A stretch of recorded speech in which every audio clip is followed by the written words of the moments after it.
GSRTC બસોમાં મહિલાઓ માટે 33% બેઠકો અનામત રાખવાની જોગવાઈ મુખ્યત્વે કયા સિદ્ધાંતનું પ્રતિનિધિત્વ કરે છે? મહિલાઓ માટે બસોની અંદર જે બેઠકો હોય એ બેઠકોની અંદર 33% અનામતો રાખવાની જે જોગવાઈ છે એ જોગવાઈ કરવામાં આવી છે 2016માં. ખાસ યાદ રાખજો, આવો પણ પ્રશ્ન પરીક્ષાની અંદર પૂછાઈ શકે કે બસોમાં મહિલાઓ માટે 33% બેઠકો અનામત રાખવાની જોગવાઈ કયા વર્ષથી લાગુ કરવામાં આવી છે? તો એ આવશે 2016. શા માટે? વ્યાપારી નીતિ માટે, આવક વધારવા માટે, સામાજિક સમાવેશ અને સુરક્ષા માટે કે માર્ગ સલામતી માટે? તો મહિલાઓ માટે જે 33% બેઠકો અનામત રાખવાની જે જોગવાઈ છે એનો મુખ્ય હેતુ છે સામાજિક સમાવેશ, સમાનતા અને સુરક્ષા માટે.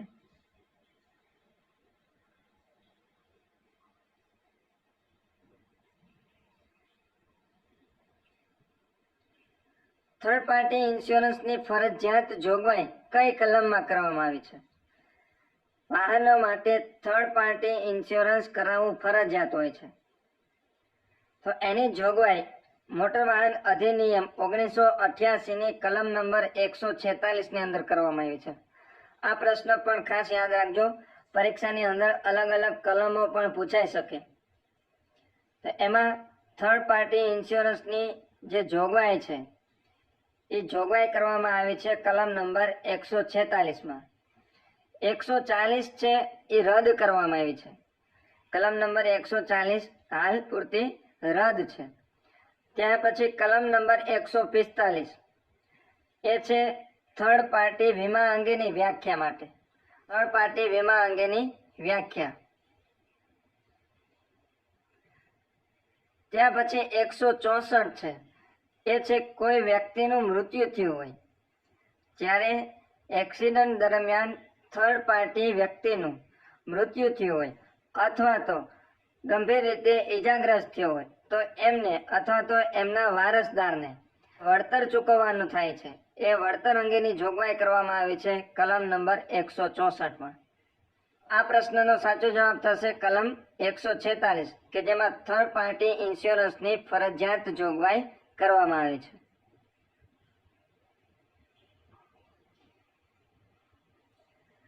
જીએસઆરટીસી પાર્સલ સેવા વિશે કયું નિવેદન સાચું છે?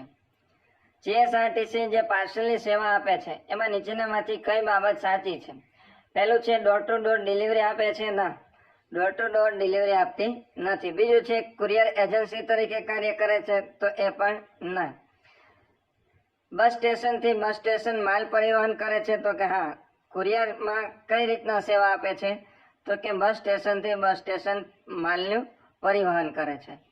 ને માત્ર સરકારી પાર્સલ જ સ્વીકારે છે? તો કે ના, પ્રાઇવેટ પાર્સલ પણ સ્વીકારે છે. એટલે આ પ્રશ્નનો સાચો જવાબ છે સી, બસ સ્ટેશનથી બસ સ્ટેશન માલ પરિવહન કરે છે.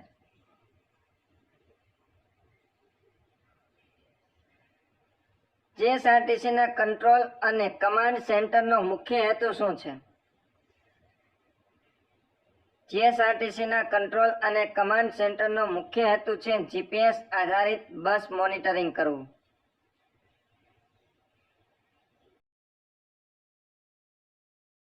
ત્યાર પછી મોટર વાહન અધિનિયમ 1988 મુજબ કલમ 29માં નીચેનામાંથી શેની જોગવાઈ કરવામાં આવી છે? કલમ 29ની અંદર જોગવાઈ કરવામાં આવી છે કંડક્ટરના લાયસન્સની જરૂરિયાત બાબતે. ત્યાર પછી પ્રકરણ 3 હેઠળ નિયમો બનાવવાની રાજ્ય સરકારની સત્તા કઈ કલમમાં છે? મોટર વાહન અધિનિયમ 1988નું પ્રકરણ નંબર 3 અને એ પ્રકરણ નંબર 3ની અંદર કુલ 29 થી 38 કલમો આપેલી છે. 29 થી 38 કુલ 11 કલમો છે પ્રકરણ નંબર 3ની અંદર. અને એમાં કલમ નંબર 38માં રાજ્ય સરકારને નિયમો બનાવવાની સત્તા આપવામાં આવી છે.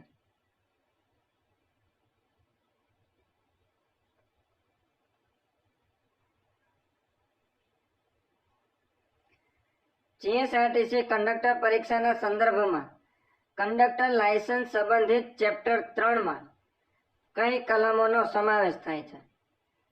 આ પ્રશ્ન પણ ખૂબ જ મોસ્ટ આઈએમપી કહી શકાય. યાદ રાખજો, ચેપ્ટર 3 ની અંદર કુલ કેટલી કલમોનો સમાવેશ થાય છે આપણે આગળના પ્રશ્નમાં જોયું. કલમ નંબર 29 થી કલમ નંબર 38. અને કુલ કેટલી કલમોનો સમાવેશ થાય છે તો કે 11.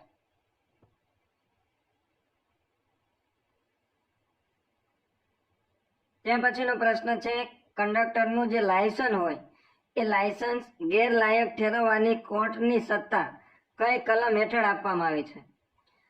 કોર્ટ પાસે પણ સત્તા છે કે કંડક્ટરનું લાયસન્સ છે એ ગેરલાયક ઠેરવી શકે છે. તો એ કોર્ટ પાસે સત્તા છે કઈ કલમ હેઠળ?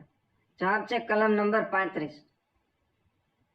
કલમ નંબર 35 હેઠળ કોર્ટ છે એ કંડક્ટરનું લાયસન્સ ગેરલાયક ઠેરવી શકે છે.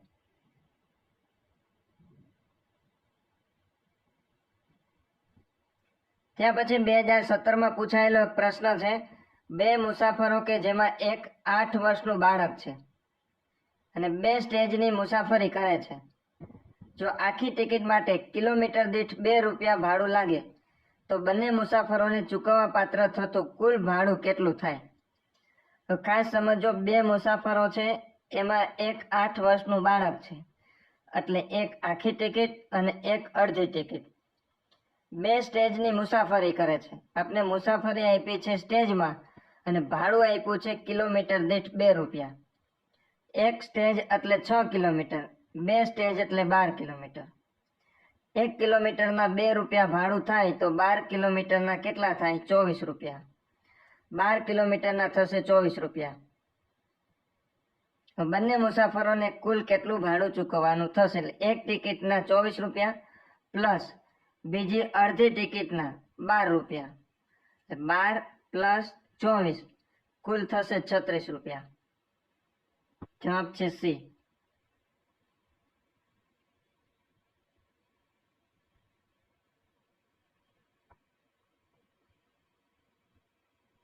પછી વરસાદ દરમિયાન રસ્તા પર પાણીનું પાતળું સ્તર જમા થતા ટાયરની પકડ ઘટી જાય તેવી સ્થિતિને શું કહેવામાં આવે છે? વરસાદ દરમિયાન રસ્તા પર પાણીનું પાતળું સ્તર જમા થતા ટાયરની જે પકડ ઘટી જાય છે એમને કહેવામાં આવે છે હાઇડ્રોપ્લાનિંગ અથવા તો એક્વાપ્લાનિંગ.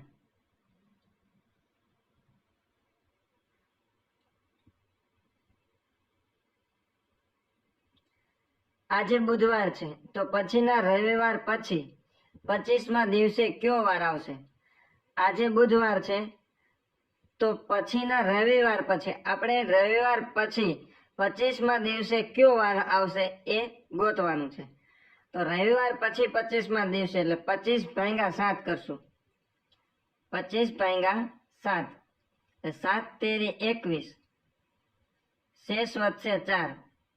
રવિવાર પછી 4 દિવસ ગણવાના. રવિવાર પછી આવશે સોમવાર, મંગળવાર, બુધવાર અને ગુરુવાર.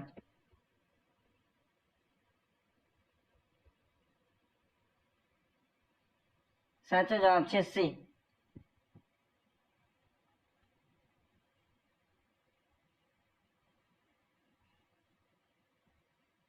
તે પછી સિરીઝ આપી છે 5, 11, 19, 29 અને 41. સૌ પ્રથમ તો દરેક અંક વચ્ચેનો આપણે તફાવત ગોતીએ. 5 અને 11 વચ્ચેનો તફાવત થશે 6. 5 અને 11 વચ્ચેનો તફાવત થશે 6. ત્યાર પછી 11 અને 19 વચ્ચેનો તફાવત થશે 8. એવી જ રીતના 19 અને 29 વચ્ચે 10 નો તફાવત આવશે. 29 અને 41 વચ્ચે 12 નો તફાવત આવશે.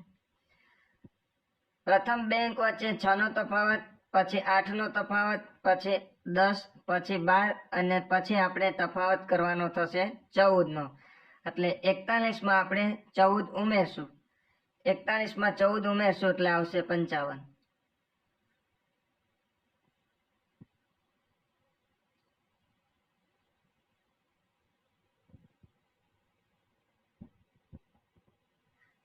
છ કલાકે ઘડિયાળમાં મિનિટના કાંટા અને કલાક કાંટા વચ્ચેનો ખૂણો કેટલો થશે? 6 કલાકે ઘડિયાળમાં મિનિટ કાંટા અને કલાક કાંટા વચ્ચેનો ખૂણો આપણે ગોતવાનો છે. તો 6 કલાકે મિનિટનો કાંટો 12 હશે અને કલાકનો કાંટો 6 હશે. એટલે બંને છે એ સીધી રેખામાં હશે. બંને જ્યારે સીધી રેખામાં હોય ત્યારે 180 અંશનો ખૂણો બને.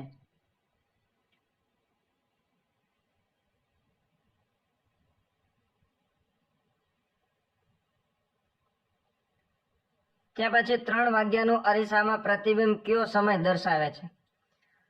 આવા પ્રશ્નો આપણે આગળના વિડીયોની અંદર પણ કર્યા છે કે ઘડિયાળને અરીસામાં જોતા એમનું કયું પ્રતિબિંબ દેખાશે. તો ઘડિયાળમાં જેટલા વાગ્યા હોય એમાંથી આપણે 11:60 બાદ કરી દેવાના થાય. અહીંયા આપણે 3 આપ્યું છે, એકદમ સરળ છે. આ તો ખબર પડી જાય કે આમાં 9 વાગ્યા હશે, સામેનો આંકડો જ બતાવશે.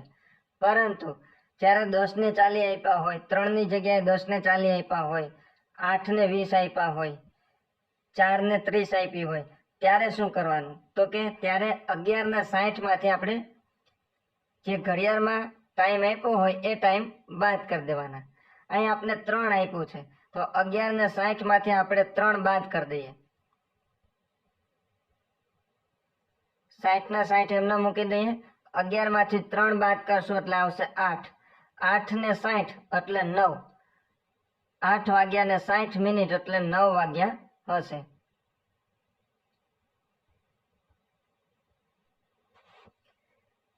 ત્યાં પછીનો પ્રશ્ન છે, પિતાની ઉંમર પુત્રની ઉંમરથી 3 ગણી છે. 10 વર્ષ પછી બંનેની કુલ ઉંમર 80 વર્ષ થશે. હાલ પુત્રની ઉંમર કેટલી હશે? પિતા અને પુત્રની ઉંમરનો ગુણોત્તર આપણે આપ્યો છે 3:1. 10 વર્ષ પછી બંનેની કુલ ઉંમર થશે 80. તો હાલ પુત્રની ઉંમર કેટલી હશે? 10 વર્ષ પછી બંનેની કુલ ઉંમર 80 થતી હોય તો પિતાની ઉંમર 10 વર્ષ પ્લસ પુત્રની ઉંમર 10 વર્ષ એમ કુલ 20 વર્ષનો વધારો થશે. ક્યારે? તો કે 10 વર્ષ પછી. એટલે 80 માંથી આપણે 20 વર્ષ બાદ કરી દઈએ એટલે હાલ બંનેની ઉંમરનો સરવાળો આપને મળશે 60. હવે પુત્રની ઉંમર કેટલી હશે? તો પુત્રની અને પિતાની બંનેની ઉંમરનો આપણે ગુણોત્તર આપ્યો છે. પિતાની ઉંમર 3 અને પુત્રની ઉંમર 1 એટલે કુલ થશે 4. બંનેનો સરવાળો થશે 4. કુલ હાલની ઉંમર આપને મળી 60 એટલે 60 ગુણ્યા પુત્રની ઉંમરનો ગુણોત્તર છે 1. 1/4 કરવાના. 60 ગુણ્યા 1/4 એટલે થશે 15 ચોકું 60. હાલ પુત્રની ઉંમર થશે 15 વર્ષ.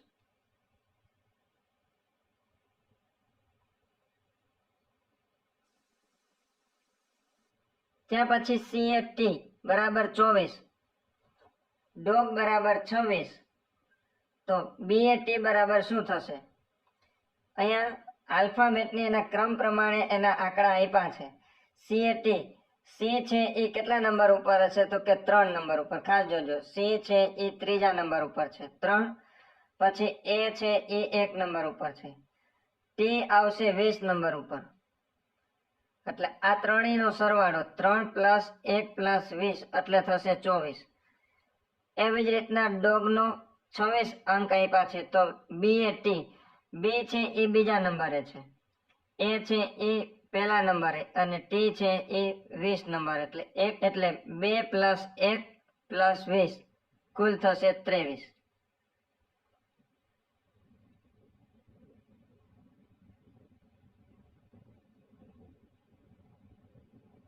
ત્યાં પછી આપણે આપ્યું છે ACE તો BDF, GIK તો શું થશે? અહીંયા આપણે દરેક અક્ષરનો સ્થાન એક આગળ વધે છે. A પછી B, C પછી D અને E પછી F. એક અક્ષરનું સ્થાન આગળ વધે છે. તો અહીંયા GIK, તો G પછી આવશે H, I પછી આવશે J અને K પછી આવશે L. એટલે HJL.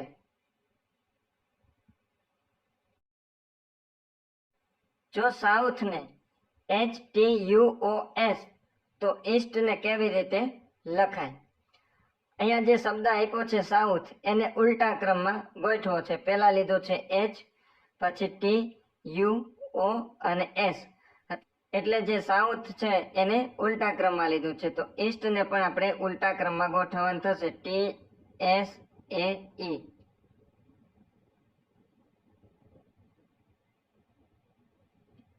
કોડિંગ ડીકોડિંગ ને લગતા પ્રશ્નો છે એકદમ સરળ હોય છે, માત્ર ને માત્ર પ્રેક્ટિસની જરૂર હોય છે. ત્યાં પછીનો પ્રશ્ન છે, એક બસ 60 કિમી પ્રતિ કલાકની ઝડપે 3 કલાક અને ત્યારબાદ 90 કિલોમીટરની પ્રતિ કલાકની ઝડપે 2 કલાક ચાલે છે, તો સમગ્ર મુસાફરીની સરેરાશ ઝડપ કેટલી હશે? એક બસ છે જેમની ઝડપ અલગ અલગ આપેલી છે. પ્રથમ વખત આપ્યું છે 60 કિલોમીટર પ્રતિ કલાક 3 કલાક ચાલે છે, તો કુલ ચાલશે 180, 6 તેરી 18. ત્યાં પછી 90 કિલોમીટર પ્રતિ કલાકની ઝડપે 2 કલાક ચાલે છે, એટલે 9 દુ 18, એટલે ત્યાં પણ 180 કિલોમીટર ચાલશે. કુલ કેટલું ચાલશે? તો કે 180 પ્લસ 180 એટલે 360, કુલ 360 કિલોમીટર ચાલે છે. હવે આપણે કીધું છે સમગ્ર મુસાફરીની ઝડપ, સરેરાશ ઝડપ કેટલી છે?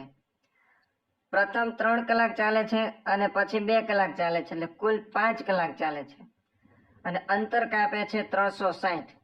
સરેરાશ કાઢવી હોય તો 360 ભાગ્યા 5 કરીએ, 360 ભાગ્યા 5 કરશું એટલે થશે 72.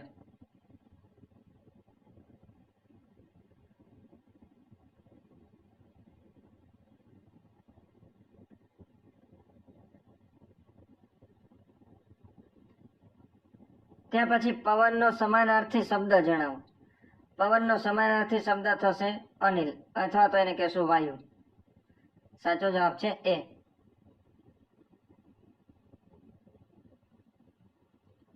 ધુતિ શબ્દનો પર્યાયવાચી શબ્દ જણાવો. ધુતિ એટલે તેજ, પ્રકાશ અથવા તો ચળકાટ. તો ધુતિ શબ્દનો પર્યાયવાચી શબ્દ થશે તેજ.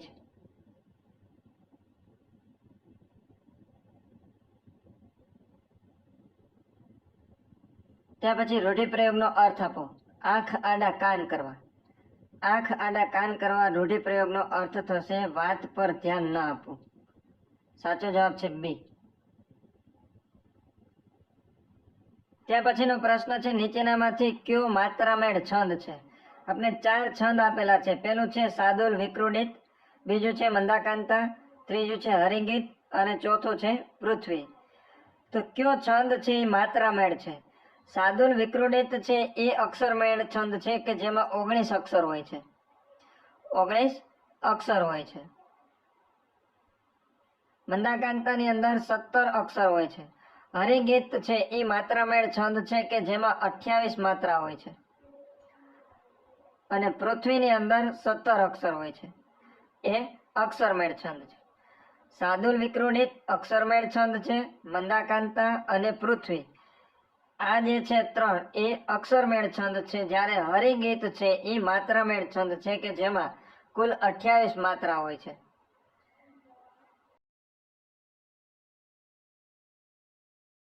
શબ્દકોશ પ્રમાણે કયો શબ્દનો ક્રમ સાચો છે? હવે જ્યારે ખાસ શબ્દકોશ પ્રમાણે શબ્દની ગોઠવણી કરવાની હોય તો પહેલા આવશે સ્વર અને પછી આવશે વ્યંજન. તો પહેલા અંગૂઠું, ખખડધજ અને તડકા છાયા. તો અહીંયા પ્રથમ છે એ સ્વર છે, તો એ સાચું છે. પછી આવશે ખ અને પછી આવશે ત, એટલે પહેલો ઓપ્શન છે એ સાચો છે. ત્યાં પછી બ્રહ્મા, વિષ્ણુ, ગણપતિ અને મહેશ, તો બ અને વ પહેલા આવશે ગ, એટલે બીજો ઓપ્શન છે એ ખોટો છે, એ યોગ્ય રીતે ક્રમમાં ગોઠવાયેલ નથી. ગણપતિ છે એ આગળ આવવો જોઈએ. ત્યાં પછી સી આપ્યું છે લક્ષણ, તડકા છાયા, ખખડધજ અને અંગૂઠું. તો અહીંયા અ છે એ સ્વર છે એ પ્રથમ આવવો જોઈએ. એવી જ રીતના અહીંયા પહેલા સ્વર આવે છે પરંતુ ત પહેલા ખ આવવો જોઈએ, તો આ પણ સાચું નથી. એટલે સાચો જવાબ કયો બને છે? એ.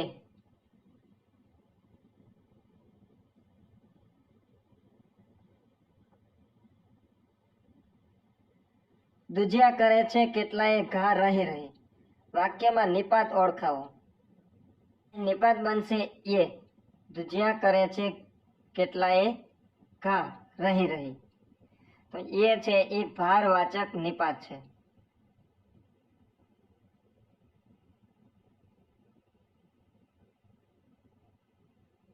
એવી રીતના બસ ગામ બહાર જ ઊભી રહી ગઈ.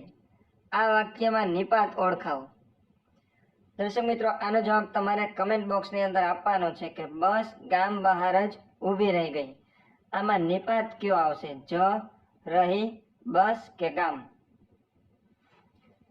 તો ખાસ કમેન્ટ બોક્સની અંદર તમારો જવાબ લખજો. સાથે સાથે વિડીયોને લાઈક કરજો, શેર કરજો. ચેનલમાં તમે નવા હો તો ચેનલને ખાસ સબસ્ક્રાઇબ કરજો.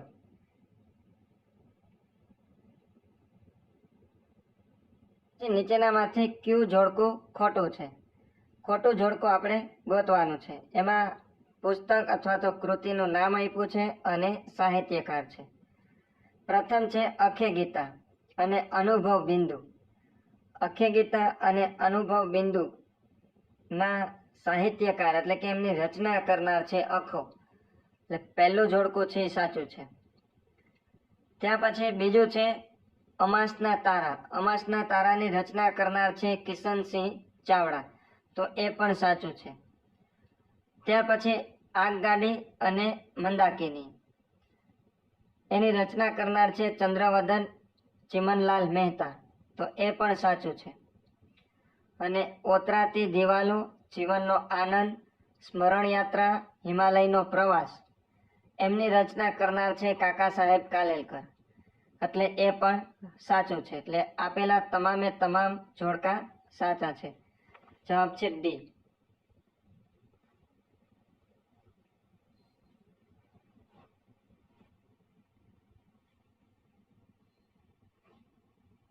જ્યારે સરખા મત પડે ત્યારે કાસ્ટિંગ વોટ કોણ આપે છે? જ્યારે ગૃહની અંદર, લોકસભા અથવા તો રાજ્યસભાની અંદર કે વિધાનસભાની અંદર કોઈ પણ બાબતે ચૂંટણી કરવાની હોય ત્યારે સરખા મત પડે બંને પક્ષ બાજુ, ત્યારે નિર્ણાયક મત, કાસ્ટિંગ વોટ એટલે નિર્ણાયક મત કોણ આપે છે? વડાપ્રધાન, અધ્યક્ષ, રાષ્ટ્રપતિ કે મુખ્યમંત્રી? તો નિર્ણાયક મત આપે છે અધ્યક્ષ.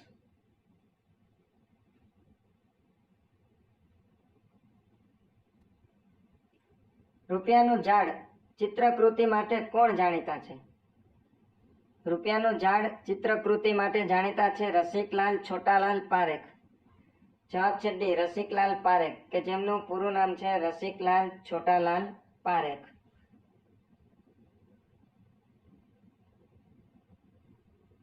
ભારતમાં સૌ પ્રથમ મનોવિજ્ઞાનની પ્રયોગશાળાની સ્થાપના ક્યાં કરવામાં આવી હતી? ભારતમાં સૌ પ્રથમ મનોવિજ્ઞાનની પ્રયોગશાળાની સ્થાપના થઈ હતી 1915-16માં. 1915-16ની અંદર, અને થઈ હતી કલકત્તા યુનિવર્સિટીમાં.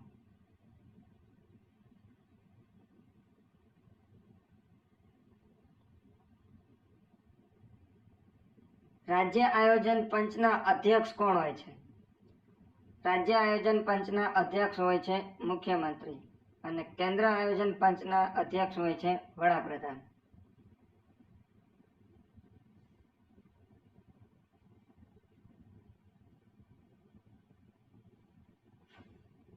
ત્યાં પછી પાલઘાટ. પાલઘાટ ક્યાં બે રાજ્યોને જોડે છે?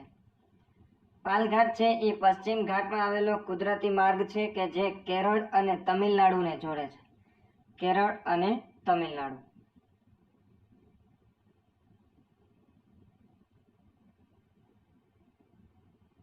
ત્યાં પછી 21 માર્ચ પછી ઉત્તર ગોળાર્ધમાં સૂર્ય કઈ તરફ આગળ વધે છે?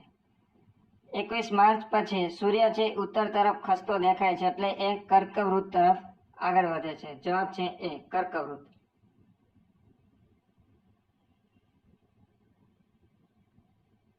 ગુજરાતની ઉત્તર સરહદે કઈ પર્વતમાળા આવેલી છે? ગુજરાતની ઉત્તરે આવેલી છે અરવલ્લી પર્વતમાળા, જે ગુજરાતના ઉત્તર ભાગથી રાજસ્થાન સુધી વિસ્તરેલી છે. જવાબ છે સી, અરવલ્લી.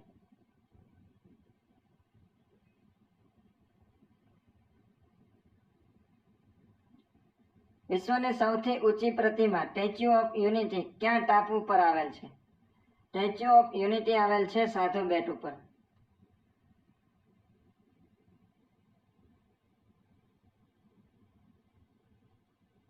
ગુજરાતમાં કપાસના ઉત્પાદન માટે કયો પ્રદેશ કાનમ પ્રદેશ તરીકે ઓળખાય છે?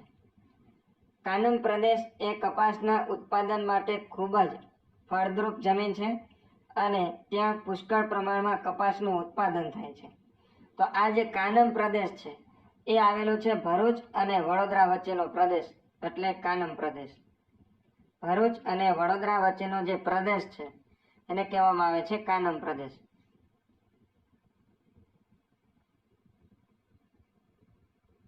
તે પછી કમ્પ્યુટરને લગતો પ્રશ્ન છે. કોષ્ટક એટલે કે ટેબલની રચના બદલવા કયો SQL આદેશ વપરાય છે? SQL એટલે સ્ટ્રક્ચરેડ ક્વેરી લેંગ્વેજ. કમ્પ્યુટરની અંદર જે ટેબલની રચના કરેલી હોય એમાં કોઈ કોલમ ઉમેરવાની હોય અથવા તો બાદ કરવાની હોય, રો ઉમેરવાની હોય અથવા તો રો છે એ દૂર કરવાની હોય. એટલે ટૂંકમાં કહીએ તો ટેબલની રચના બદલવા માટે કયો SQL વપરાય છે? જવાબ છે અલ્ટર ટેબલ. એટલે સાચો જવાબ છે બી, અલ્ટર.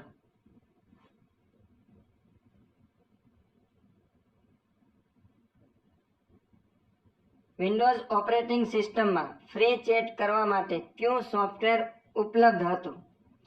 હાલ છે એ વિન્ડો દ્વારા આ ફ્રી ચેટનું ઓપ્શન છે એ રદ કરવામાં આવ્યું છે, પરંતુ આ પહેલાં વિન્ડો ઓપરેટિંગ સિસ્ટમની અંદર ફ્રી ચેટ માટેનું એક ઓપ્શન હતું, જે હતું વિન્ડો મેસેન્જર. ત્યાર પછી માઇક્રોસોફ્ટ વિન્ડોમાં પૂર્વ નિર્ધારિત કયું વેબ બ્રાઉઝર ઉપલબ્ધ હતું? જવાબ છે ઇન્ટરનેટ એક્સપ્લોરર.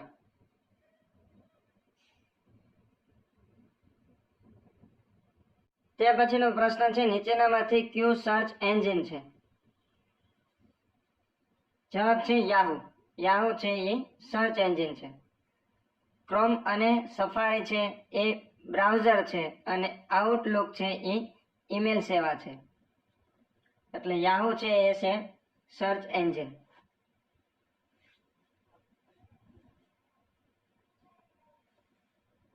ત્યાર પછી DNS નું પૂરું નામ શું છે?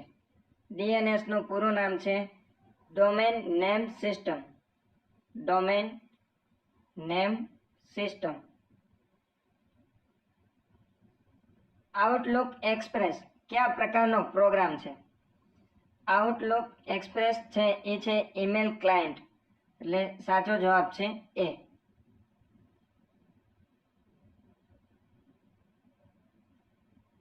કમ્પ્યુટર બંધ કરીએ ત્યારે રેમમાં રહેલા ડેટા હાર્ડ ડિસ્કમાં સાચવીને ફરીથી તે જ સ્થિતિમાં કમ્પ્યુટર ચાલુ કરવા માટે કયો વિકલ્પ વપરાય છે? કમ્પ્યુટરની અંદર જ્યારે આપણે કામ કરતા હોય ત્યારે કોઈ પણ સમયે અધૂરું કામ છોડી અને કમ્પ્યુટર બંધ કરવાનું થાય ત્યારે એ ડેટા છે એ રેમમાં રહેલો ડેટા છે હાર્ડ ડિસ્કમાં સાચવવામાં આવે છે અને ફરીથી જ્યારે કમ્પ્યુટર શરૂ કરીએ ત્યારે એનો એ જ ડેટા છે એ આપને મળી રહે. તો એના માટે કયો વિકલ્પ વપરાય છે? સાચો જવાબ છે હાઇબરનેટ.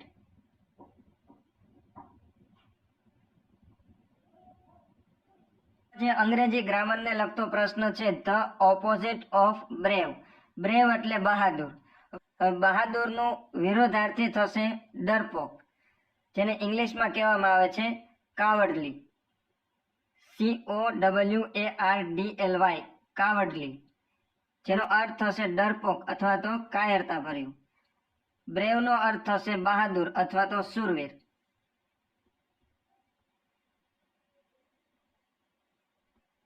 ત્યાં પછી choose the correct article. Article આપણે મૂકવાનું છે ખાલી જગ્યામાં he is honest man. Honest, honest બોલાશે, હોનેસ્ટ નહીં બોલાય, ઓનેસ્ટ. એટલે સ્વરનો જ્યારે ઉપયોગ થતો હોય શરૂઆતમાં ત્યારે એન નો ઉપયોગ થશે. He is an honest main.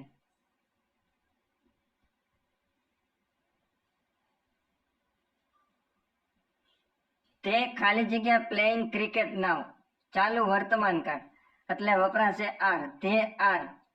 They are playing cricket નાવ.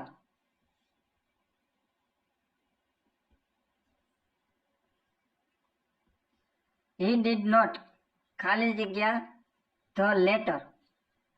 હવે ખાસ યાદ રાખજો, ડીડ પછી હંમેશા છે એ ક્રિયાપદનું પ્રથમ રૂપ વપરાય, એટલે કે V1 વપરાશે. He did not write the letter, એટલે જવાબ છે C.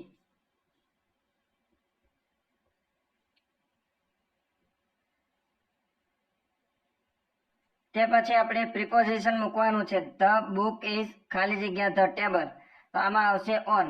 The book is on the table. ત્યાં પછી હેપી નું ઓપોઝિટ, એટલે કે હેપી નું આપણે વિરોધાર્થી. હેપી એટલે ખુશ, અને એનો વિરોધી થશે સેડ. સેડ એટલે દુખી. ખાલી જગ્યામાં આપણે આર્ટિકલ મૂકવાનું છે. This is umbrella. સ્વરથી શરૂ થતો શબ્દ હોય તો એમની આગળ છે એ એલ લાગશે. This is an umbrella.